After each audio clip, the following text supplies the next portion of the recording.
we could probably go into a little more. Okay. Welcome back to Gresham Radio. I'm your show host, Chris Register, licensed loan officer with NFM Lending, and we have been in the studio here with Glenn Blanco with the David Hoffman Group at Keller Williams, and here with Preston Salem with Home Inspection Carolinas. And if you're just tuning in, we actually were talking about the 8 challenges that first-time buyers can experience when they buy a home. We talked about working with a realtor. We talked about, how to know what to look for in a home. We talked about waiting too long to get qualified, and we even talked about the upfront financial commitments. Those were the first 4. Glenn, we're going to start knock out the next 4 during this segment, and let's jump right in. Glenn, you say that first-time buyers can often overreact when they get a home inspection report. And Preston, honestly, we probably should turn the mic over to you as well, but why don't you tell them, first of all, our listeners, what the home inspection process is, and then what that report looks like. Maybe you can pick it up, Preston. Sure. Well, basically, once they put a contract on a home and it's accepted by the seller, we go into what's called a due diligence period, usually about 10 days to 2 weeks, where we, as a buyer, have an opportunity to inspect the home, have an inspector come out, like Home Inspection Carolina, spend 2, 3, 4 hours, depending on the size of the home, and they are going to find issues. That's what happens in a home inspection. And very often, the first-time home buyer, you will see their eyes bug out.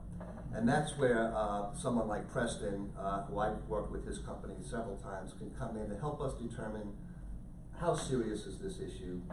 Is it something that needs to be addressed now? Is it something that's critical? And help us. It sounds like the role of a mother-in-law at the same time. Yes. Right? Mm-hmm. But go ahead. So getting back to your dance analogy, help us to continue with the dance. I'll hand it over to Preston. There you to go. Help us. So Sure. Preston, they get this home inspection report. Sure, Tell us sure. about this. Sure. Well, you can be overwhelmed with it because, quite honestly, the state requires us to put a lot of information in there. So a lot of what Glenn does, and he does a really good job of it, is deciphering, going through and say, all right, so of these items, what's like a major issue, what's not a big deal, and what's more cosmetic, and we're required to put all of it in there. Another thing is to get a picture in time of the house. I mean, a house, just like a car, I could buy a classic car, but certain things on a car wear out. Belts, tires, hoses. You see a 1950s classic car, I guarantee you it doesn't have the original tires, belts, or hoses on it. Same thing on a house. You might have the original brick on it, but it doesn't have the original roof, water heater, furnace. And all of those things are in different areas of their lifespan. But I will have to say this, and I have to throw this out there. You could have an older air conditioner or older water heater that's working at the time of inspection.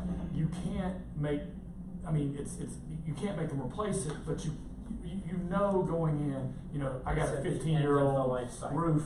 Right. People ask me, does that, and it can be working just fine, but I want you to know that if you're going to live here 10 years, you're going to put a roof on. It could go 5, could go 6, but it's not going 10. So, just keep in mind that, things have different life expectancies, and that's what we try to give them. But, if you want a brand new house, buy a brand new house, and, all those things are at the beginning of their life expectancy. But then there's a trade-off, and Glenn can get into this.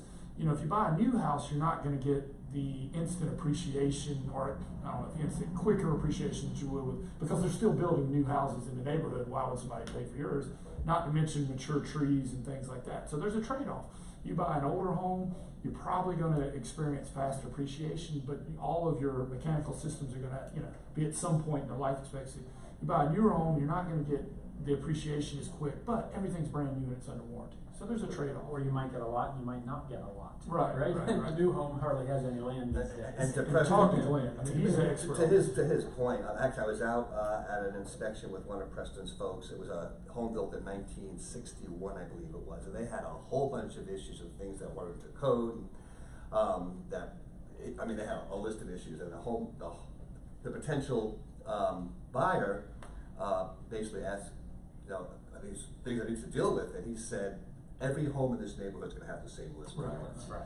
And that's something they didn't understand when you buy an older home. That's where I get to the point with, is this critical, is this unusual, or is this something that's just typical and customary for the home that I'm buying?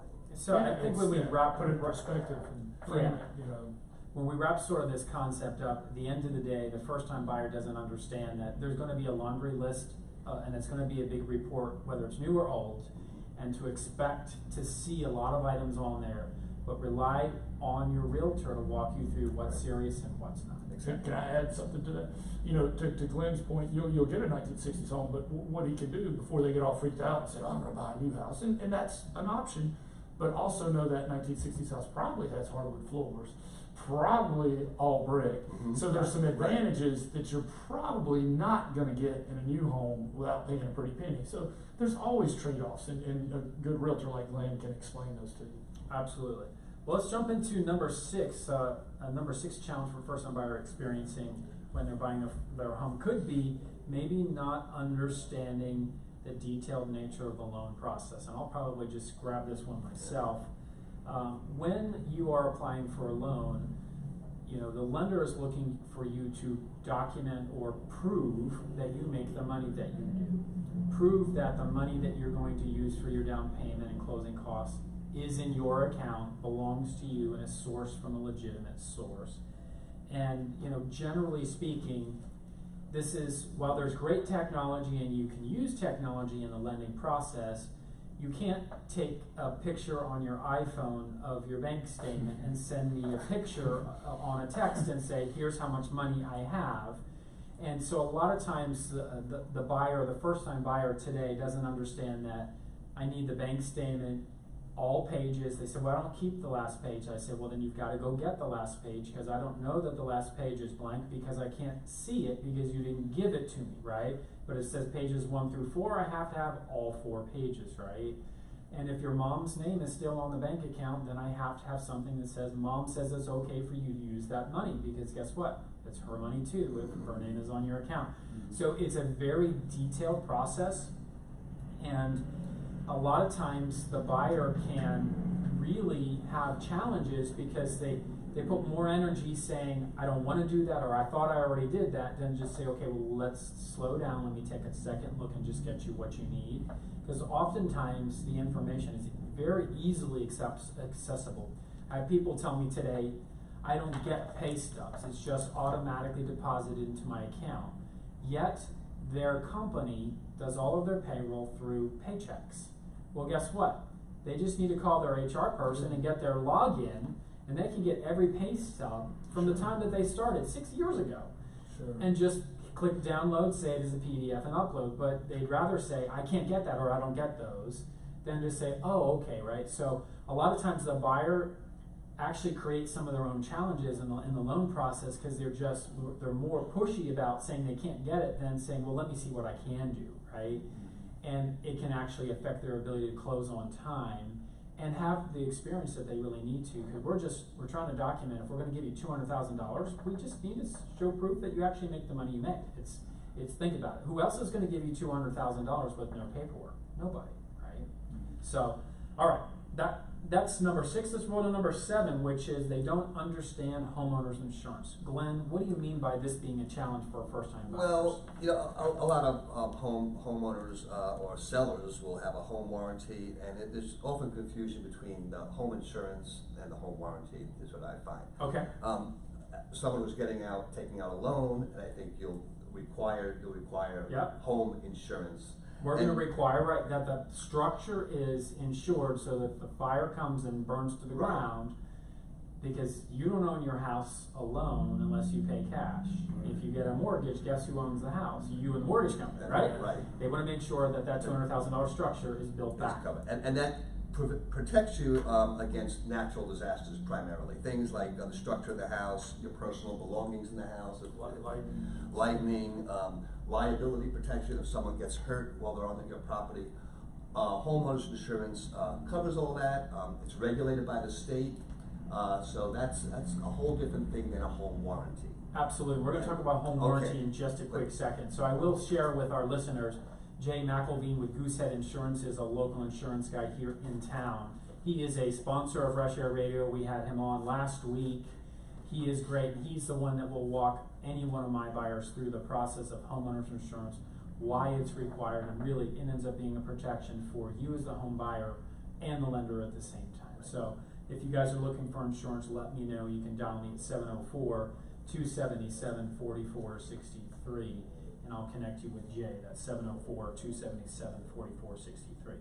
And then lastly, Glenn, you mentioned that one of the challenges buyers don't always understand is what a home warranty is and what it generally covers. Yeah, and that is a whole different animal. Typically, number one, it's not required that you have a home warranty. It's recommended, especially if you have older appliances. And it's really a service contract which covers the major appliances in your home. It's usually short-term, is about a year. Of course, you can renew it. And it will cover things like the HVAC, the water heater, the kitchen appliances, the washer, the dryer, and it really protects the homeowner's cash flow and gives you also, in addition to saving money, access to a wide network of qualified service technicians to help repair the appliances and stuff inside the home. So that's a whole different thing than as you can see from a Yeah, I mean, that warranty really just gives you the ability to, if something major happens, it protects your wallet Right. for the first 12 months, and then you can always choose to renew Right. the warranty in the future. Gives you peace of mind when the keys are handed to you by the seller. Wow, what if my dishwasher breaks? What if the hot water heater, explodes? It just helps you, like I said, gives you that peace of mind and comfort for your major appliances in the home. Perfect. Well, I think we've hit our 8 first-time buyer potential challenges here when buying a home. Glenn, thank you so much on that. I'm going to do a quick product highlight before we roll into our final segment with Preston Sandlin. We actually are offering the House Charlotte program, super popular for first-time buyers right now, in the city of Charlotte in certain pocket areas, what we call higher cost areas. If you qualify and meet their parameters, they are giving away up to $17,000 for a first-time buyer to buy a house. I've had 2 buyers already close under that program recently.